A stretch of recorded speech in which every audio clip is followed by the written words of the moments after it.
अखेर 5 वर्षांनी मिळाले एसआरएत घर। आमदार संजय केळकर यांच्या पाठपुराव्यानंतर रहिवाशाला 2 महिन्यांत मिळाला न्याय।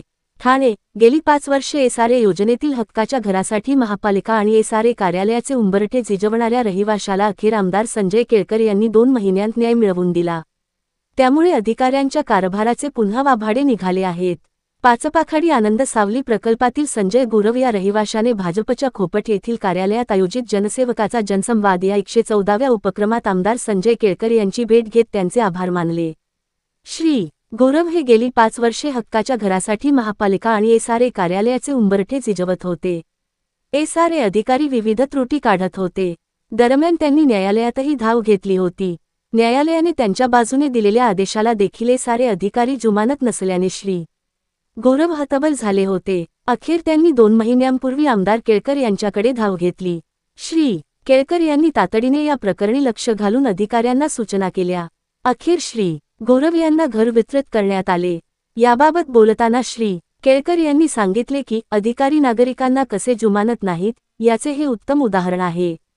एसआरए प्रकल्पात बहुतांशी विकासक रहिवाशांना उद्ध्वस्त करत आहेत आणि अधिकारी जणू विकासकांच्या बाजूनेच काम करत असल्याचे स्पष्ट झाले आहे।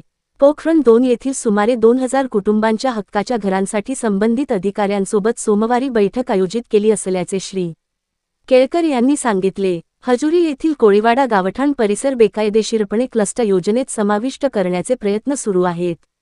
याबाबत अधिकाऱ्यांना स्पष्ट समज दिली असून रहिवाशांच्या मनाविरुद्ध जबरदस्तीने क्लस्टर योजना राबवू नका अशा सूचना दिल्या आहेत, अशी माहिती श्री केळकर यांनी माध्यमांना दिली। पॉन्जी योजनेत सुमारे 250 कोटींचा घोटाळा झाला असून ठाण्यातील 400 गुंतवणूकदार नागरिकांची फसवणूक झाली आहे। आर्थिक गुन्हे शाखेने कंपनीच्या मालमत्ता ताब्यात घेतल्या असल्या तरी गुंतवणूकदारांना त्यांची रक्कम मिळालेली नाही। या मालमत्तांची यादी घेऊन लवकरच गृह सचिवांना भेटणार आहे। गुंतवणूकदारांना दिलासा मिळेपर्यंत पाठपुरावा सुरू ठेवणार असल्याचे श्री केळकर यांनी सांगितले। या उपक्रमात कंत्राटी कामगारांवर होत असलेल्या अन्यायाचा प्रश्नही उपस्थित झाला। या प्रकरणी कामगार उपायुक्तांना संबंधित कंत्राटदारांना कारणे दाखवा नोटीस बजावून काळ्या यादीत टाकण्याच्या सूचना केल्याचे श्री केळकर यांनी सांगितले। यावेळी नगरसेवक दीपक जाधव, सुनील नरे, योगेश भंडारी, गणेश राजे, राजेश गाडे, मत्स्यगंधा पवार, रक्षा यादव आदी उपस्थित होते।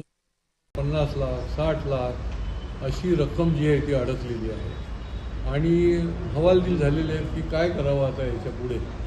तर आता लवकरच मी संबंधित ईओडब्ल्यूच्या अधिकाऱ्यांशी पण चर्चा केली। त्यांनी जो प्रस्ताव तयार केलेला आहे आणि जी जागा ताब्यात घेतलेल्या आहेत तर त्या जागांच्या यादी घेऊन मी गृहसचिवांना पुढच्या आठवड्यातच भेटणार आहे। कारण काय की ही जी इन्व्हेस्टमेंट केलेली रक्कम आहे ती लवकर मिळावी याच्या दृष्टीने देखील पाठपुरावा करायला लागतो।